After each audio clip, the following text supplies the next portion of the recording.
আহত অন্তত ৩৯, আক্রান্ত বহু নিরীহ মানুষ। এই বিষয় সম্পর্কে বিধায়ক মুবশর আলী দ্বারা আনিত এই রেফারেন্সের উত্তর তো আমি হাউসের সামনে একটু প্রস্তুত করে দেব, কারণ এই বিষয়ে পুরো হাউসে অবগত আছেন, সারা ত্রিপুরাবাসী বহুদিন যাবৎ জানেন যে কোন সময় এদের রিক্রুটমেন্ট হয়েছিল, কেন ওনাদের চাকরি দিয়েছে, কি কারণে হয়েছে, বিস্তারিত আমি হাউসে রাখবো না, কারণ আমরা সবাই অবগত আছি। কারা কেস করেছে, কারা জয়ী হয়েছে, কারা বিজয়ী হয়েছে। এই সরকার বলেছিল ভিশন ডকুমেন্টসে যে মানবিক দৃষ্টির সঙ্গে আর সংবিধান মেনে সে বিষয়গুলো দেখবে।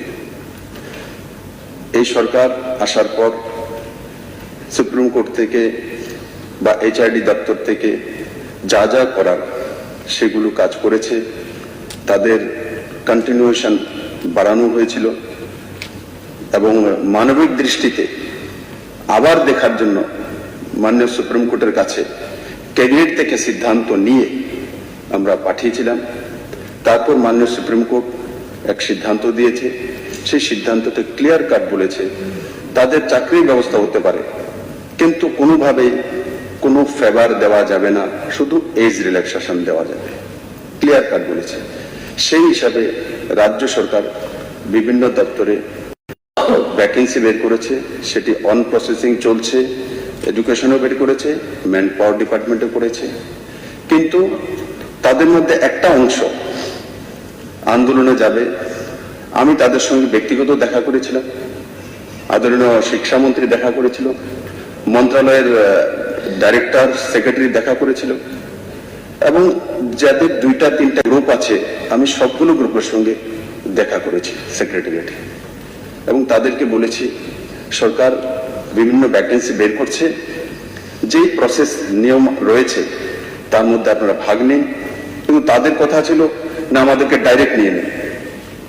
তো গত শুক্রবার আপনারা দেখেছেন যে আদরণীয় সুদীপ রায় বর্মণে উঠিয়েছিলেন যে সরকারের যে ট্রান্সপারেন্ট রিক্রুটমেন্ট নীতি আছে, যে সিস্টেম আছে, তার মধ্যেই সরকারকে কাজ করা উচিত।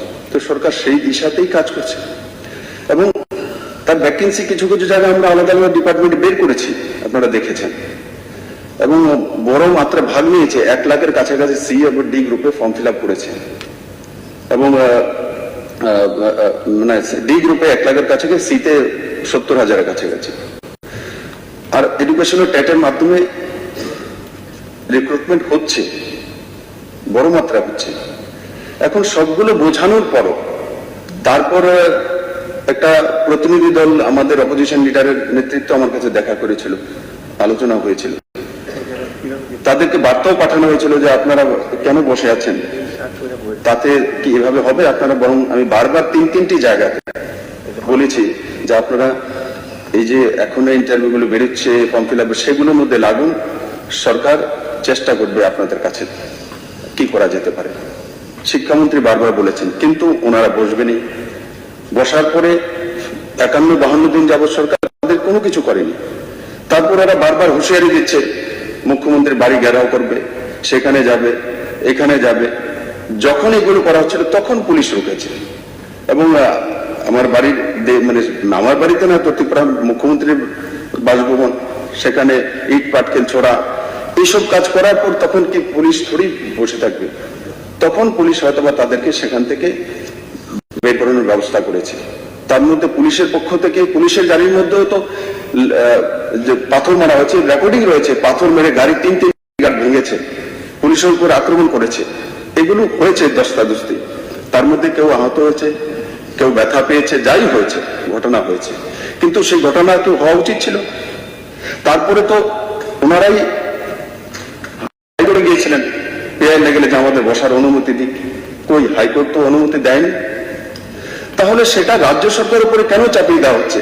রাজ্য সরকার কোন মতে তাদের এগেইনস্টে না, বা তাদের এগেইনস্টে না আমরা কোন কাজ করেছি? আপনারাও বিগত 2005-06 থেকে 17-18 বছর পর্যন্ত যে 14,558 জনের চাকরি দিয়েছেন, তার মধ্যে তারা ছিলেন। 10,323 তো এমনিতে চলে গেল, কারণ যে রিক্রুটমেন্টের নিয়ম কানুনগুলি না মেনে করার কারণে, সেটা তখন তার বিপ্লব দেব ছিল না, ভারতীয় জনতা পার্টির বিধায়করা ছিল না, না আমাদের সরকার ছিল, আপনাদেরই সরকার ছিল, আপনারাই রিক্রুটমেন্ট করেছেন। কেসে তো বিপ্লব দেব যায়নি বা তার পার্টিও যায়নি। তো যাই হয়েছে আপনারা সবাই সবগুলো জানেন। সেই বিষয়টা বারবার যে তুলে তাদেরকে এভাবে, আমার মনে হয় আমাদের সবার পক্ষ থেকে তাদেরকে সেটাই নিবেদন করা যে আপনারা প্রসেসে চলে আসুন, এবং বড় মাত্রায় চলে এসছে। তো তার জন্য আমি আশা করি এভাবে আর তাদেরকে নিয়ে রাজনীতি করা উচিত নয়। তাদের এমনিতেই তাদের জীবন দুর্বিষহ ঘটেছে, রাজনীতি না করে তাদের রোজগারের কি ব্যবস্থা হতে পারে, সরকারি হোক আর প্রাইভেট হোক, সেই দিকে যদি সবাই মিলে আমরা কাজ করি, তবে সেই পরিবারের জন্য কল্যাণ হবে এবং ত্রিপুরার মানুষের কল্যাণ হবে। ধন্যবাদ। এখন দৃষ্টি আকর্ষণ উপস্থিত করেছেন, উনি সে জায়গাতে বলেছেন যে আমরা বলেছিলাম যে আপনাদের জন্য মানবিক দৃষ্টিতে কিছু একটা করব, উনি বলেছেন। তো আমরা শুনতে চাইছি যে মানবিক দৃষ্টিতে কি কাজ 10,323-এর জন্য আমাদের সরকারের তরফ থেকে করা হচ্ছে, এক।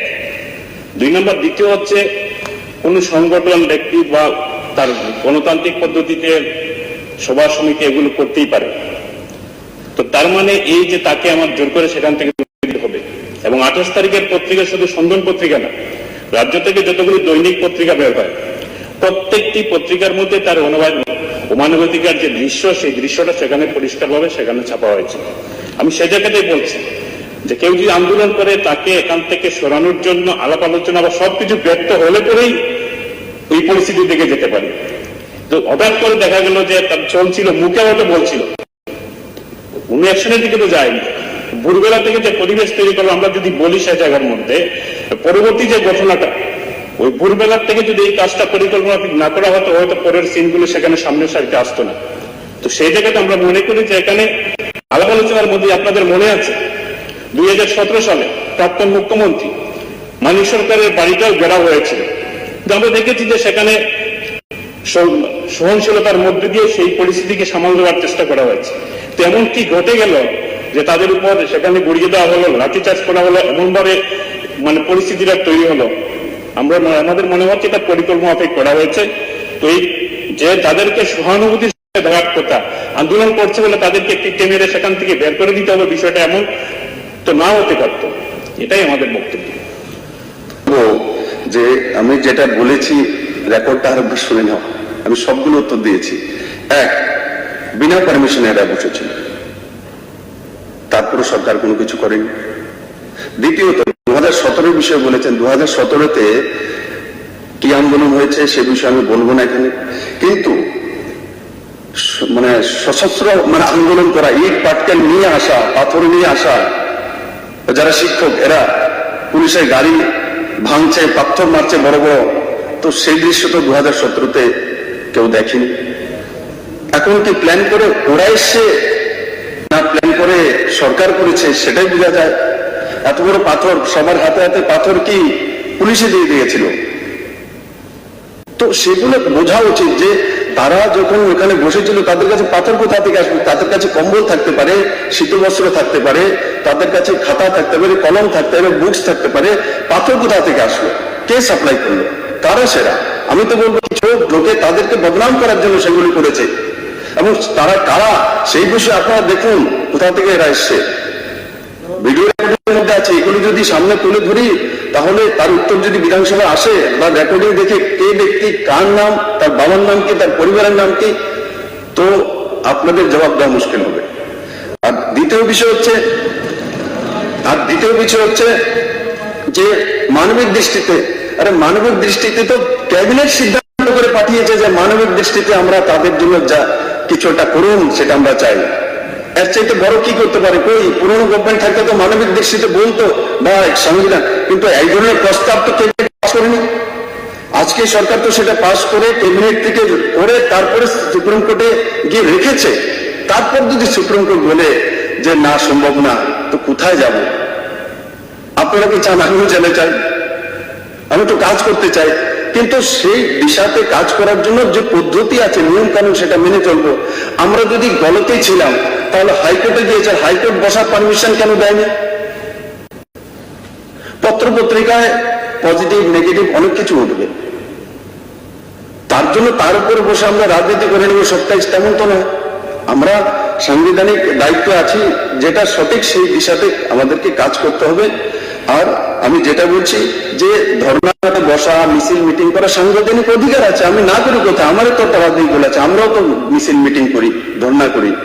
কিন্তু আমরা যদি সঠিক না হয়ে থাকতাম তাহলে হাইকোর্ট কোনো পারমিশন দেন, তো সেই বিষয়ে একবার চিন্তা করা উচিত। ডিস্ট্রাকটিভ কোনো চিন্তা না করে সর্বাত্মক কিভাবে লাভ হতে পারে। আমি আশা করি আমাদের 10,333-এর মধ্যে একটা অংশ তো ট্যাটের মাধ্যমে রিক্রুটমেন্ট হয়ে গেছে, আর বাকিটা এই গ্রুপ সি গ্রুপ ডির মধ্যে হচ্ছে, তার মধ্যে বড় মাত্রায় ফর্ম ফিল আপ করেছে। আমি আশা করি তাদের কল্যাণ হবে এবং রাজ্য সরকার সেই দিশাতে রয়েছে এবং ওনারা বড় মাত্রায় তার মধ্যে পার্টিসিপেন্ট রয়েছে। ধন্যবাদ। দেশের ইস্যুটা এরকম ভাবে আসবে, আকস্মিক মুখ্যমন্ত্রী উত্তর দিয়ে দিবেন। I am not in position of the এফিডেভিটস being sworn in by the state government. পরিষ্কার ওখানে বলা আছে, if my memory does not betray me, যে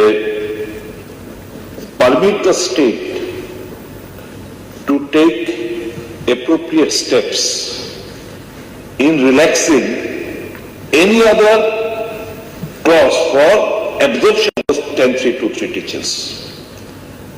মানে সম্পূর্ণ ছাড় দেওয়া, তাদেরকে সমস্ত কিছু ছাড় দিয়ে উইথাউট ওপেন অ্যাডভার্টাইজমেন্ট। কারণ স্বাভাবিকভাবেই এদেরকে যদি এখন যারা ফ্রেশ এন্ট্রেন্স, যারা সদ্য কলেজ থেকে পাশ করে বেরোলো, তাদের সঙ্গে যদি কম্পিটিটিভ এক্সামে বসতে হয়, দে ল্যান্ড আপ নোওয়্যার। তো এবং supreme court in verdict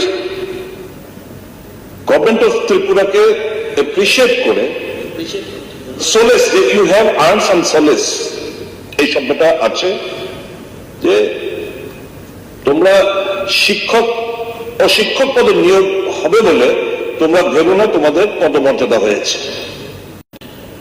So my appeal to the government is, why I have stated so, তো এই যে অ্যাডভার্টাইজমেন্ট করলো আপনারা গ্রুপ সি গ্রুপ ডিতে, there is no need for them to go for any written examination. It can be merely, if the intention of the government is to deliver jobs to all these 10,323 teachers, তাহলে there is no need for any written examination. এবং supreme court এও বলেছে, this is the, মানে তোমাদেরকে আমরা special order মধ্যে আছে। আমি কালকে in course of budget discussion, if the education minister agrees upon, I can bring in the relevant portion and I can read it out before them. It is a clear indication that you can absorb 10,323 teachers. My submission would be, there are many who has got different source of to earn their livelihood. Let also there be a clause. যাদের প্রয়োজনীয়তা রয়েছে, পয়েন্টটা বলো, অনেক সময় নিয়েছে, পয়েন্টটা clear বিষয়টা করুন। if it doesn't enter your brain, I can't help you. No.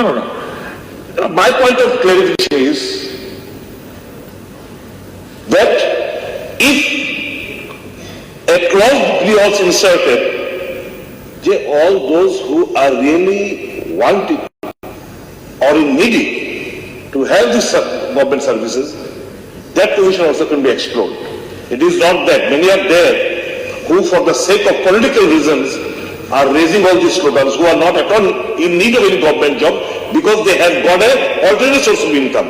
But there are maximum number of people or teachers or so-called teachers who are badly in need of jobs. So my appeal to the government is that if you go through the affidavit of the government as submitted before the Supreme Court, they can also be exempted from any written examination and they can be absorbed in interview if the intention of the government is to absorb them, and which my government does have. So I mean, rest of the things I submit or discuss in the course of budget. That's my point of clarification. ওকে, মুখ্যমন্ত্রী বোধহয় বিস্তৃত আলোচনা করেছে, যে আমি সব আলোচনায় যাচ্ছি না, যে একটা বিষয় উনি বলেছেন যে যারা এই পাটকেল ছুঁড়েছে এদের মধ্যে অন্য কেউ থাকতে পারে, এগুলি যদি আনি আপনাদেরও অসুবিধা হয়ে যেতে পারে। আমরা এটা চ্যালেঞ্জ করে বলছি, এরকম যদি থাকে এটা বের করা আনা হোক। এবং এই অভিযোগ আমাদের উপরে ব্লেম দেওয়া হয়েছে আমাদের দিকে, সেজন্য বলছি যদি হয়ে থাকে অশিক্ষক পদেও আগের বামফ্রন্ট সরকারের সময়ে অবহেলাকি করা হয়েছিল। আপনার কোন অভিযোগ নেই আপনাদের বেঞ্চের এই টাকা আসছিল সেই মানবিকতা দেখায়নি,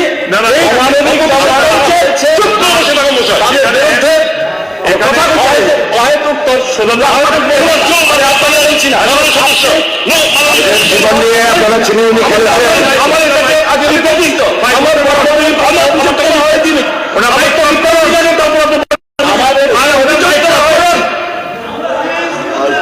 কথা শোনেন না, মাইক আউট করেছেন।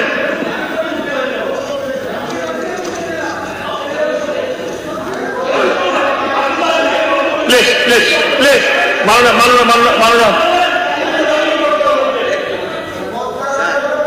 ঠিক আছে, আন্দোলন আছে, মাননীয় মুখ্যমন্ত্রী রিপ্লাই দেবেন। আমি তবে একটা কথা বলছি, এটা কিন্তু একটা অযথা আলোচনা, এই অযথা আলোচনা, একদম অযথা আলোচনা। এখানে মাননীয় সদস্য সুদীপ বাবু একটা কথা বলেছেন, এই একটা এফিডেভিট, এবং প্রথম দিন থেকে আমরা বলছি তাদের মানবতা দেখাবো, কিন্তু সবটাই আইনের মধ্যে থেকে। এখানে আমাদের যে এফিডেভিট সুপ্রিম কোর্টে দিয়েছিলাম সেখানে বলা হয়েছে permit the state government to allow relaxation in other conditions in recruitment rules as per need and justification. Second point, permit us the state government to appoint the teachers, ad hoc teachers against bracket into government post as per eligibility directly without open advertisement.